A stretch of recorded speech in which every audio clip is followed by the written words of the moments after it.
new wife, new babe. So what's good, TMG fam? It's your boy L, and I'm back with another reaction. How y'all feel? Welcome back to the channel. Salute. So listen, man, if you were a fan of Jurassic Park like myself ever since I was a kid, I don't know, I've seen number one so many times, bro. At one point in time, I thought I was gonna be like an archaeologist, man, and discover something. But somewhere between basketball and getting out of school and really not wanting to, I don't know what happened. I don't know what happened. That's just the easier answer. I really don't know what happened, bro. You know what I mean? But I still watch Jurassic Park though. If that means something, I still watch it a little bit. I just watched it last night. Night before last. The what was it? Jurassic World is the one I watched. Super dope. I love it. And if you watch it with like surround sound, bro, it makes it extra dope. I know my neighbor is like, yo, what is going on over there? Because I try to leave the windows open to be that neighbor sometimes. So anyway, next video we get into, man, is 8 of the scariest archaeological discoveries. And I cannot believe I said that word correctly without stumbling. I'm getting better, all right? So if you're new to the channel, man, hit the subscribe button, join the family, and make sure you tell somebody in the comment section too. Run the lights up, baby. Let's go. Sometimes digging up things would reveal frightening truths we'd rather not know about. From vampires to cursed books, here are the 8 scariest archaeological discoveries ever made.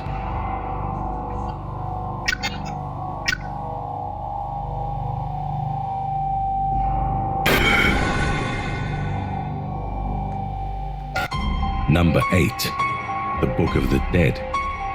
The ancient Egyptian Book of the Dead is famously known as a book containing spells that could be used in the afterlife. In the Mummy film, starring Brendan Fraser, it was the very book that allowed Imhotep to rise from the dead and wreak havoc on Egypt, bringing with him the 10 plagues. This book is very much real, although the effectiveness of the spells written inside it remains the subject of speculation. Instead of being one single book, it is more of a concept, and many versions have been written over the period of about 1,000 years. I wish I'd have never watched this now, because I'd have did perfectly fine not knowing this book existed. How about y'all? You know what I'm saying? It's like when you don't know something, you're naive and you don't know it. Life is so much better, bro. But when you learn something, now you're going to start hearing about it. You'll turn on the TV and mysteriously start seeing things about this book in your life now.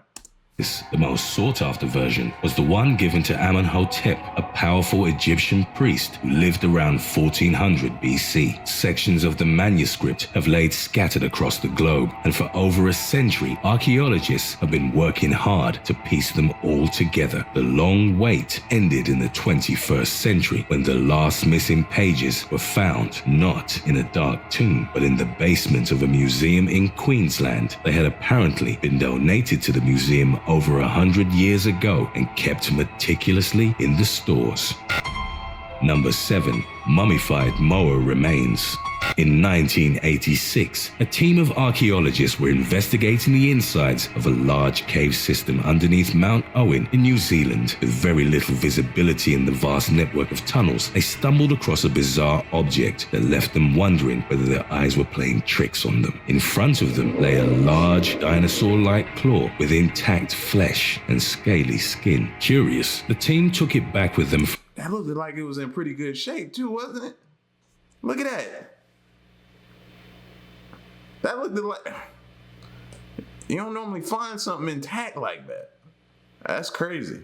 With intact flesh and scaly skin. Curious, the team took it back with them for analysis. The results could not have been more astounding. The mysterious claw belonged to a 3,300-year-old prehistoric bird known as the upland mower. For some reason, the mummified claw had been preserved so well, it appeared as if the creature had only recently died. Otherwise known by its scientific name, Megalapteryx didinus, the upland mower was a large flight flightless bird that reached up to 12 feet in height and weighed over 500 pounds. Mower birds were once the dominant animals in New Zealand's forest ecosystem until the arrival of the Maori people, who hunted them down to extinction. Scientists have suggested that modern-day revival of the species is a viable idea, as their remains contained extractable DNA that could be Just like Jurassic Park, that's how we got started.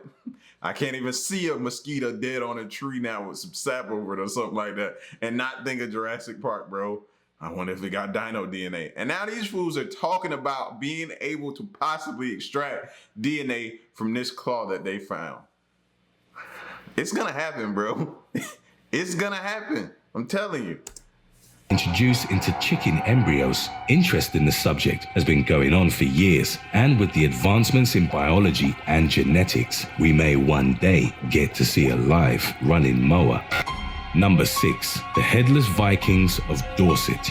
In June of 2009, Oxford archaeologists were excavating land in the seaside town of Weymouth in Dorset, England. The area was about to undergo a controversial road building project, so the archaeological investigation was conducted in order to preserve its historical remains. Shockingly, they discovered the remains of 54 headless skeletons and a pile of 51 skulls within an old Roman quarry. This discovery attracted a lot of attention, and studies were made to determine who the remains belonged to and why they were massacred in such manner. The conclusion was that they were Scandinavian Vikings who died sometime during the centuries of war between them and the Anglo-Saxons during the Middle Ages. All of the remains were young adult males, and no remnants of clothing were found in the pit. All these clues led to speculations that the men were held captive and were executed while naked. From the look of the bones, the victims' heads were all cut from the front. As proud Viking warriors, they preferred to face their killers. Historians came up with various theories about the mass Viking grave. Some say the Scandinavian warriors were defeated by a well-organized Saxon army and forced to surrender. Some link them to the St. Brice's Day massacre of 1002, ordered by King Ethelred the Unready, and some speculated that they were traitors or defectors killed by their own men. Interestingly, there were 3 fewer skulls than the number of skeletons found in the pit. A theory is that there were 3 high-ranking victims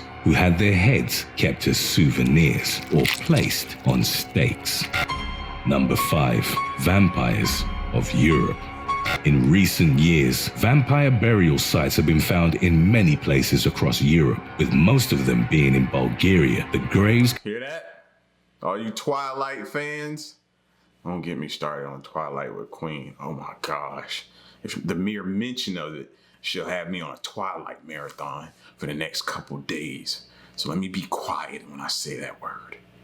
Contains skeletal remains with iron rods impaled through their chests where their heart would have been. A technique believed to be the best way to kill a vampire. In 2012, a heart-impaled skeleton was found in the Bulgarian seaside town of Sozopol, believed to be the remains of the local nobleman Privic, ruler of the fortress of Sozopol. Recognized as a cruel person, the townspeople pierced his chest with an iron bar to make sure he wouldn't come back to haunt them. A more recent discovery was made in 2014 at Bulgaria's ancient temple of Papirion, where 2 impaled bodies were found. The weird phenomenon is also seen in other parts of Europe. In 2013, archaeologists discovered 4 vampire burial sites near the town of Gilwis, Poland, where the heads of the dead had been detached and placed between their legs. This showed that the belief of... Anybody looking for fangs on the skulls, around the teeth? Or was anybody else besides me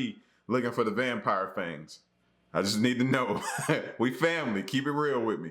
Vampires was widespread, and different regions had different methods to make sure the blood-sucking creatures would not rise again. In 2012, Italian researchers found the remains of what was believed to be a 16th century female vampire buried with a stone brick jammed between her jaws. This was to prevent her from rising up and feeding on the city's plague victims. There was a widespread medieval belief that vampires were the culprits behind Europe's Black Death. Number 4. Ashkelons' dead babies. In 1988, a gruesome discovery was made at the port city of Ashkelon in Israel. While exploring the ancient city's sewers, archaeologists found a large number of small bones. They were initially thought to be the remains of animals like chickens, but further investigation proved that they were human baby bones. In all, they amounted to over 100 babies, making it the largest finding of infant remains in a single place. Forensic testing showed that none of the infants lived longer than a week. Although infant mortality rates were high during those days, it appears that the dead babies were intentionally killed. Investigations revealed that the sewer was located directly beneath a former Roman bathhouse. This led to a theory that the babies were born to sex workers and prostitutes who then disposed of them. It was not uncommon for newborns to be killed during Roman times. It was not even considered a crime, as infants were not yet considered full humans. A similar finding was made in England in 1912. While excavating in the site of a former Roman villa in Hambledon, Buckinghamshire, archaeologists. So what are they considered then if they are not considered to be full humans? Is that their way of justifying what they did or what they were doing?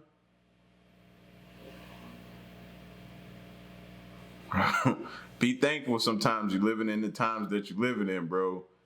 Sheesh. Archaeologists uncovered the remains of 103 individuals, 97 of them infants. The most likely explanation is that the place was a brothel and prostitutes had been systematically killing their newborn babies. With little to no effective contraception, unwanted pregnancies would have been very common. Number 3, the alien skulls of Mexico. Residents of the small Mexican village of Onavas stumbled upon a shocking discovery while building an irrigation canal. What they found was an ancient burial site referred to as El Cementerio, containing 25 skeletal remains. The most shocking part was that 13 of the skeletons had abnormally long skulls, unlike any known species on our planet. 5 were found with mutilated teeth. Conehead. That's what that is. Coneheads. Y'all remember coneheads, man? Freakish discovery led to early speculations that the bodies were those of extraterrestrial beings, similar to the ones seen in Ridley Scott's popular Alien film series. However, researchers were quick to suggest that the skulls were the result of intentional cranial reshaping. Several ancient Central American cultures had a tradition of forcing their heads into strange shapes. This was done by placing enormous pressure on their skulls since early childhood, for example, by using tightly bound cloths or wooden boards. This makes the cranium grow upwards instead of outwards like it is supposed to, resulting in a freakish alien-like appearance. Head binding was done either as a ritual practice or to show status, as a distinguishing aspect between social groups. The practice is not unique to Central America, with the earliest records of cranial deformation dating back to 400 BC in the writings of Greek physician Hippocrates, and it is believed that Neanderthals might have also been using the technique. Number 2, the graveyard of giant wombats.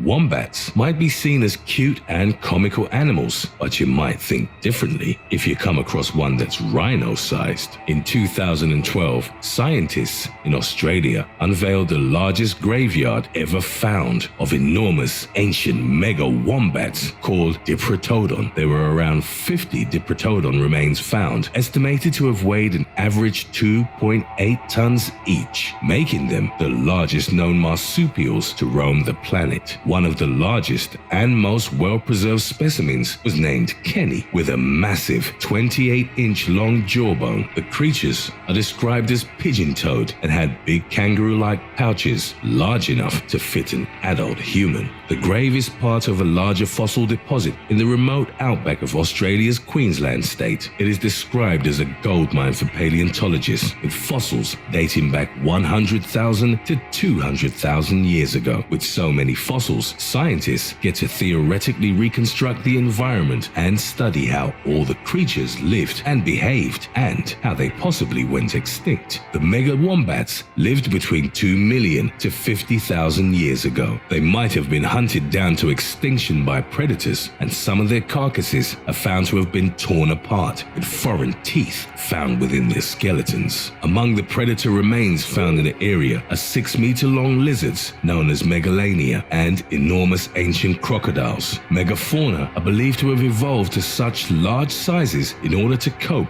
with the unforgiving prehistoric Australian climate and food scarcity. Number 1. Giant humans.